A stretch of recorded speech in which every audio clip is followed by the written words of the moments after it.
Saludos desde La Habana, la capital de todos los cubanos, listos para presentar una nueva emisión de Noticias.cu. Lo hacemos en titulares. Aprueba formalmente la 78ª Asamblea Mundial de la Salud un acuerdo para la prevención, respuesta y recuperación ante pandemias. Concluyó en La Habana la 12ª sesión de la Comisión Intergubernamental para la Colaboración Económica Comercial entre Cuba y Belarus. Inauguran exposición fotográfica Ojo de Agua, fotografía y video de artistas cubanas. Estos temas y muchos más en los próximos minutos. Soy Yaulén Arévalo. Ya comenzamos.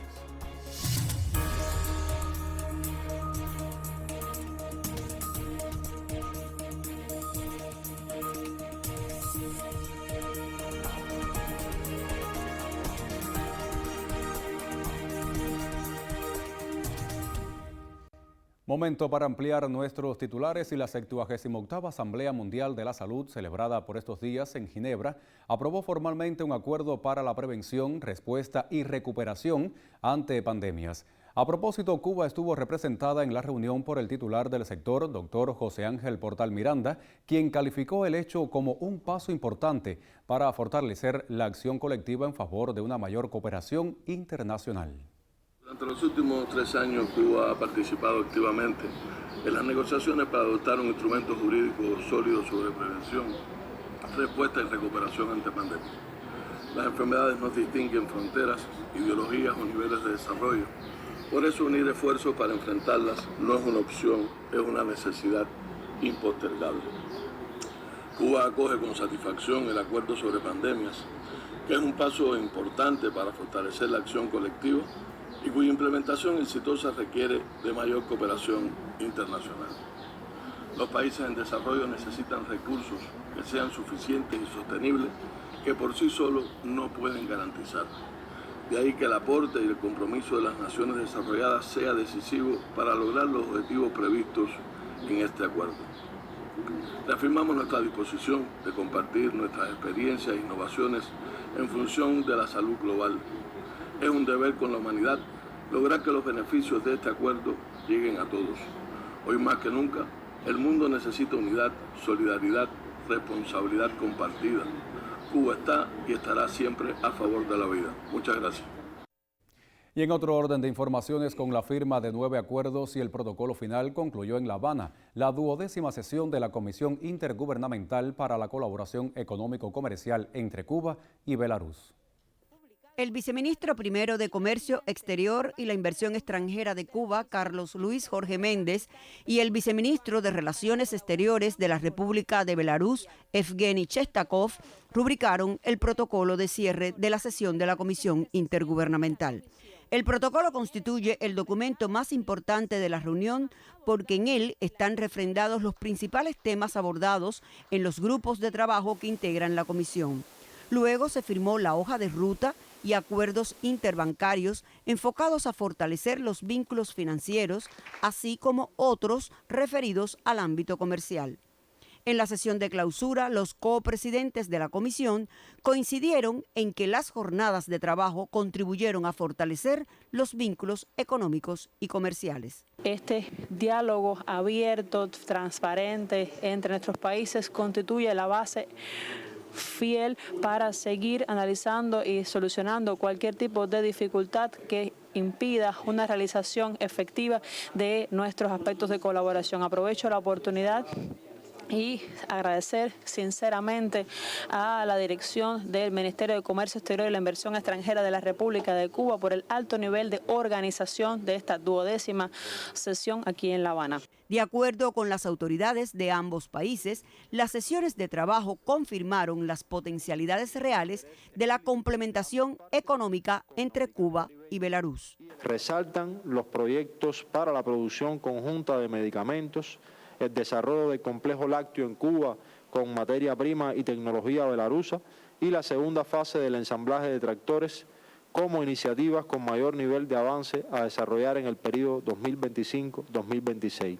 El acuerdo de confidencialidad entre una empresa bielorrusa de implementos agrícolas y la empresa mecánica de Holguín refuerza la capacidad de Cuba de continuar avanzando en el ensamblaje de tractores.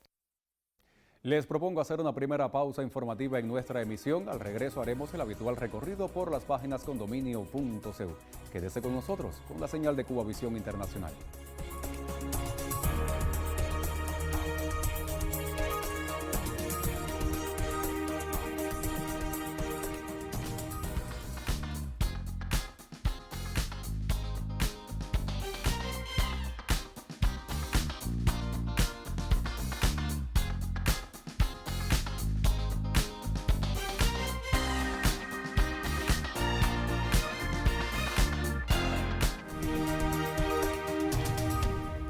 Momento para abrir en pantalla sitios digitales condominio.cu. Iniciamos este recorrido por Prensa Latina. Presidente de Cuba resalta creación de empresa mixta con Vietnam.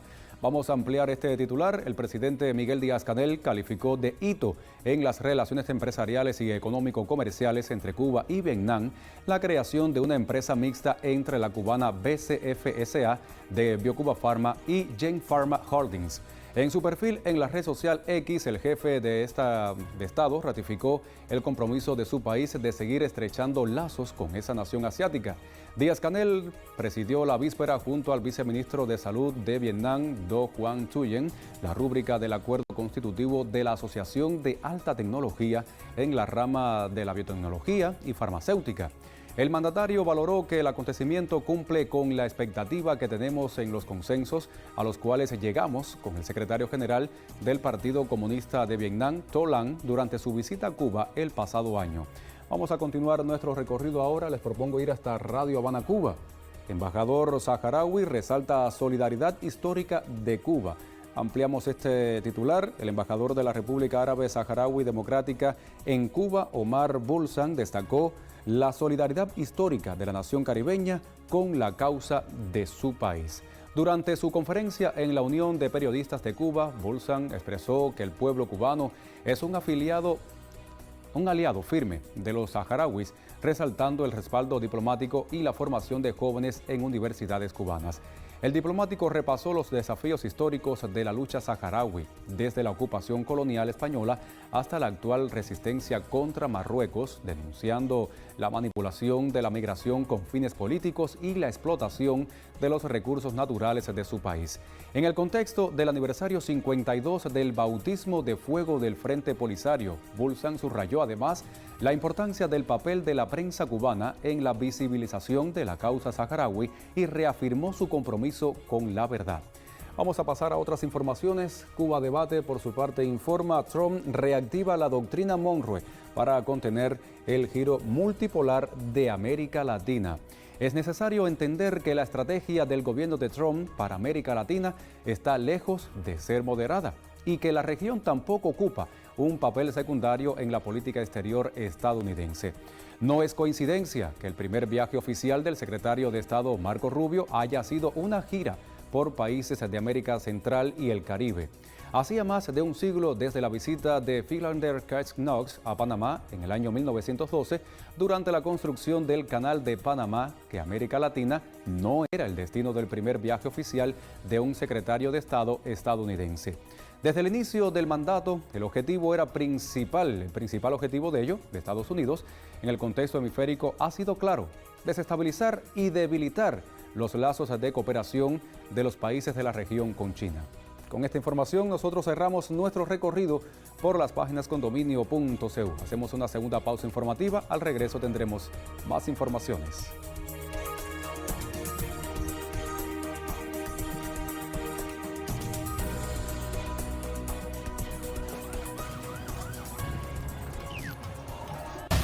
Las realidades del mundo actual exigen agudeza visual. Por eso aquí miramos y analizamos con Visión 2020.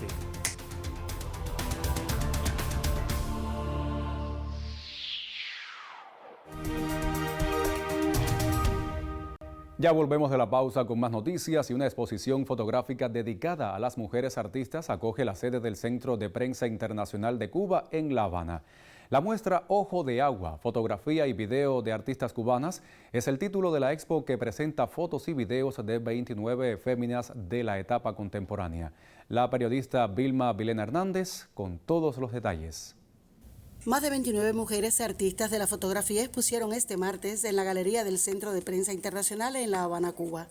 Aquí fue otrora la Casa de la Cultura checoslovaca.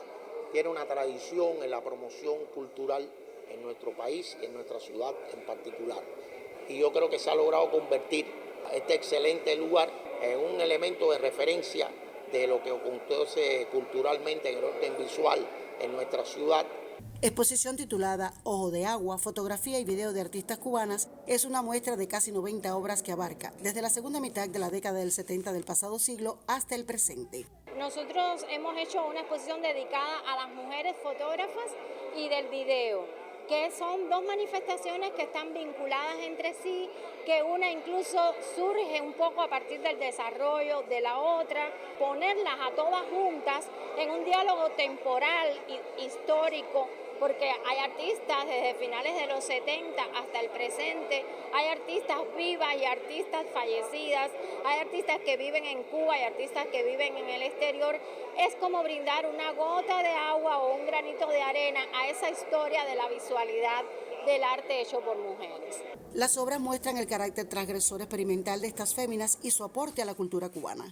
Estamos mostrando diferentes épocas donde la fotografía hecha por mujeres ha tenido un valor dentro de la fotografía cubana en general. Para nosotros fue de mucho agrado haber conformado esta muestra. En la investigación nos dimos cuenta que faltan y hay muchas más fotógrafas haciendo y con una obra excelente.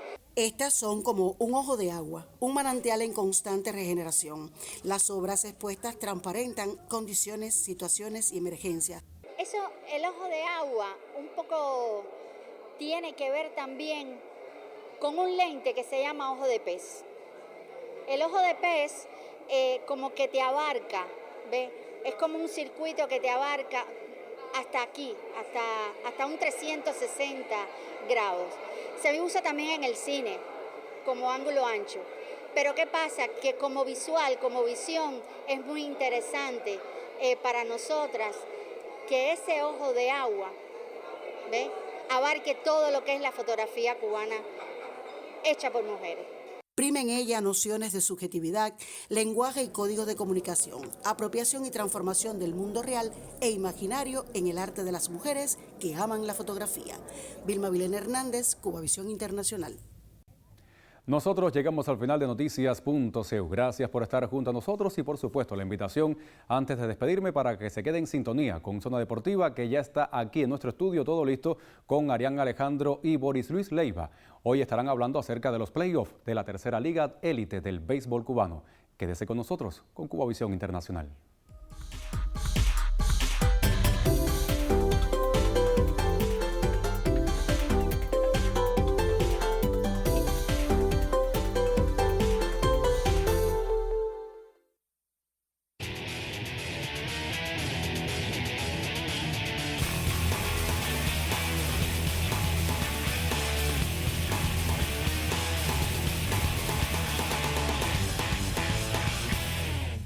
¿Qué tal amigos? Bienvenidos a una nueva emisión de Zona Deportiva acá en Cubavisión Internacional. Desde La Habana, Cuba, les saluda hoy Boris Leiva.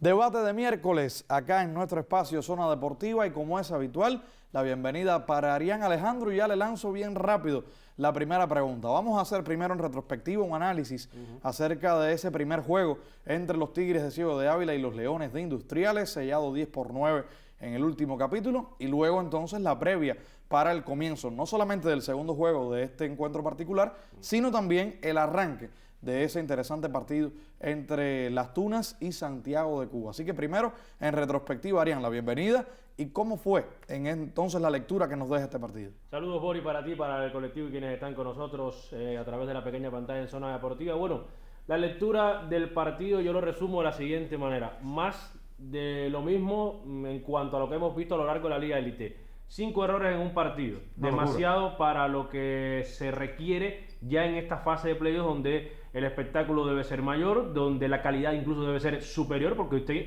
además de los refuerzos que ya se han elegido a lo largo de toda la liga, 13, 14, usted sumó 2 refuerzos más. Es decir, que los equipos prácticamente no tienen nada que ver con la esencia de sus provincias. Por lo tanto, debería haber más calidad. 5 errores, repito, demasiado.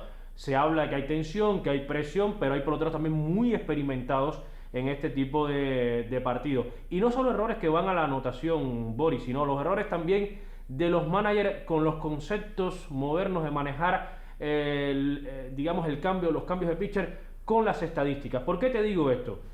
Voy al caso de Sigo, que fue el que ganó. Al final sale bien, y cuando... Pero cuando usted tiene, disculpe un momento, sí, cuando usted tiene 5 carreras de ventaja, ganar solo por una al final, no sé cuán positivo puede ser para el resto de los desafíos. Bueno, ahí voy. El problema es que tan amplia ventaja da la cobertura de decir que el empleo de los relevistas fue bueno, cuando en realidad de los 3 que usó, solamente Junier Batista, que además fue el mejor pitcher derecho de la liga, el único que funcionó, porque traes al zurdo a lanzarle a Ariel Sánchez, que además es un bateador zurdo que le conecta muy bien. Mucha experiencia también en esta clase de líderes. Mucha experiencia, el pitcher zurdo no te funciona. Y José Isaías Grandales tenía números, primero es abridor, es uno de tus abridores, ya sacrificas a un pitcher abridor, pero bien, tenía números como relevista en la liga, se los digo rápidamente, le bateaban 3.61 como relevista y 4.31 de limpia. Es decir, no son buenos números, son positivos, claro, para traerlo como relevista, y se demostró, porque le conectó cuadrangular a Rebarrena, le conectó hit remolcador a Yasmani Tomás, en fin, que le batearon ampliamente, lo que la diferencia era de 5 carreras y no alcanzó la remontada o el intento de remontada de Industriales. Pero te repito, en ese sentido los managers me quedaron a deber, porque Carmona más de lo mismo, trae a Kevin Hernández, un pitcher de menos experiencia. Lo sazonaron maderos, hermano. Pero contundentemente. Y tienes en el bullpen a un hombre como Fernando Betanzos, que ha sido de tus mejores relevistas. No lo traes con el partido, aunque sea perdiendo, pero por la mínima, para traer en detrimento a Kevin Hernández. Creo que el movimiento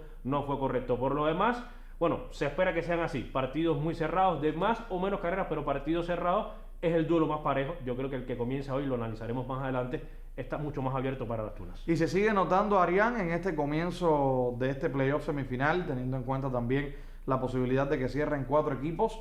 En este sentido, vemos también que los maderos siguen desatados. Sí, no hay forma de contener los averajes colectivos tan amplios, incluso teniendo en cuenta que es apenas el primer juego. 28 hits, Boris, 19 carreras. Bueno, es una demostración, lo que te decía, lo que ha sido la Liga Élite. La consistencia del picheo en la Liga Élite, como en general en el béisbol cubano, muy por debajo de lo que debería estar. Y eso que en el primer día se supone que tienes listo a lo mejor, tanto como abridores como relevistas, de tu bullpen. Si con lo mejor la ofensiva se destaca de esa manera, imagínese cuando avance el playoff, ya con los terceros, cuartos abridores de los equipos, es la tónica. No va a haber otro cambio, es la tónica de la liga. Así que vamos a hacer una pausa, como siempre, con estas vibras que nos deja el debate. Lo retomaremos un poco más adelante, pero al mismo tiempo hablamos de otros deportes. Históricamente, el taekwondo de Cienfuegos, en la categoría juvenil, ha contribuido significativamente a los equipos nacionales. Preservar esa tradición está en el empeño de la nueva generación de deportistas en la Perla del Sur. A este tema nos acerca, como casi siempre, el colega Primitivo González. Con una mezcla de atletas con experiencias competitivas de la versión precedente de los Juegos Escolares y otros de nuevo ingreso, los taekwondokas, categoría escolar de Cienfuegos, se preparan con pretensiones de mantener o mejorar los resultados del año anterior, cuando se posicionaron en el 4º lugar nacional. Del trabajo que realizan y sus expectativas para las citas colegiales, entrenadores y atletas comentan. Las mejores oportunidades las tenemos en el combate, donde en el combate tenemos atletas medallistas del año pasado que pueden alcanzar un mejor lugar, porque hay 2 modalidades, combate y Ponce. En el combate tienen más posibilidades de coger mejor, de tener mejor efectividad. El año pasado cogí oro y este año estoy preparándome para coger oro. El año pasado cogí plata a nivel nacional y me estoy preparando los errores para llegar al logro, esforzándome en mi entrenamiento y no obedecer la regla. El año pasado cogí bronce y este año me estoy preparando para coger un oro y estoy trabajando para erradicar las deficiencias. Sin estar ajeno al déficit de fuerza técnica, el taekwondo sin poder, con el esfuerzo y entrega de los que sienten y aman este deporte en la provincia, se posiciona en la categoría escolar y juvenil en puestos primeros, teniendo como mayor potencial en la actualidad el nivel juvenil. Sobre el tema volveré en un próximo reporte. Las gracias a Primitivo por este reporte, además por acercarnos a tan interesante disciplina y sobre todo con los deportistas del futuro, los niños que no paran, siempre están motivados.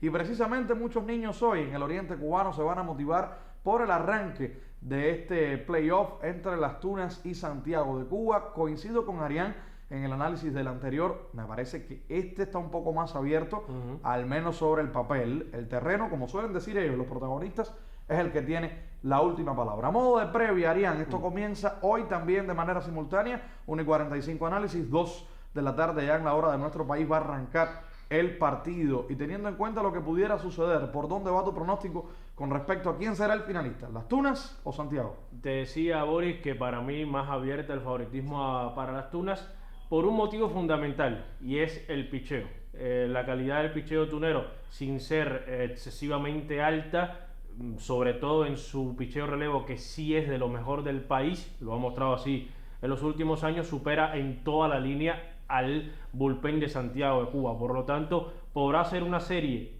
todo parece con tendencia igual, muy ofensiva, porque ambos equipos batean muchísimo, pero dos cosas. Uno, no creo que se repita esa barrida de 4-0 de la subserie reciente, que bueno, levantó muchas suspicacias.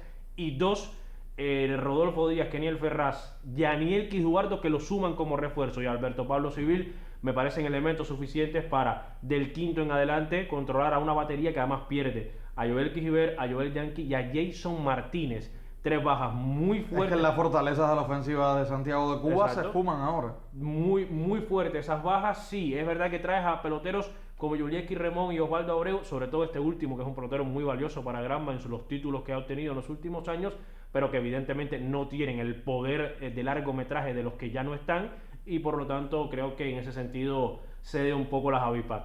Para mí, ojalá y no por el espectáculo, pero yo no daría incluso más de 5 juegos para Las Tunas, es decir, 4-1 para Las Tunas, porque es que superan prácticamente todo el equipo tunero a los santiagueros. A mí me parece igualmente un conjunto bastante trabajado. En este sentido noto cierto equilibrio, pero con Santiago, Arián, me sucede esta misma interrogante, que más que interrogante es una respuesta inducida. Cuando vemos la tanda ofensiva que puede presentar Santiago para este desafío, se queda muy por debajo a partir de estas bajas. Sabemos que la mayoría obedecen una situación que pudiera mejorar nuestro béisbol por los contratos, pero al mismo tiempo el espectáculo puntual de esta semana con la Liga Élite se queda de ver en este sentido. Me parece que Las Tunas tiene ventaja. Ahora, es lo que decíamos, siempre hay que darle un margen, no confianza, pero un margen para que los equipos que llegan en detrimento en cuanto al pronóstico sobre el papel reaccionen, y estaríamos hablando entonces de crecimiento para el conjunto santiaguero si resolvieran este playoff, aunque me parece, ahí coincido contigo,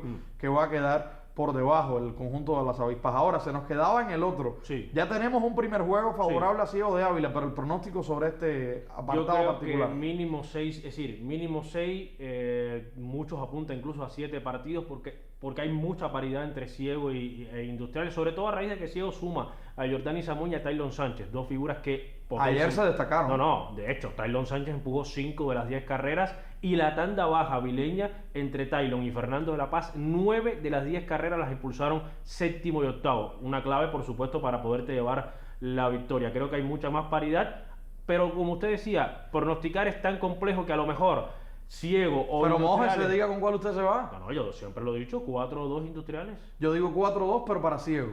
Ahí vamos a estar en contra. En el otro sí coincidimos con Las Tunas sobre Santiago. Con Las Tunas sobre Santiago. Algo importante de Las Tunas es que suma César García. Ojo, sí. Ya cerramos con esto. César García, que es un pitcher muy experimentado en playoff. Y bueno, creo que la ventaja la tienen los leñadores.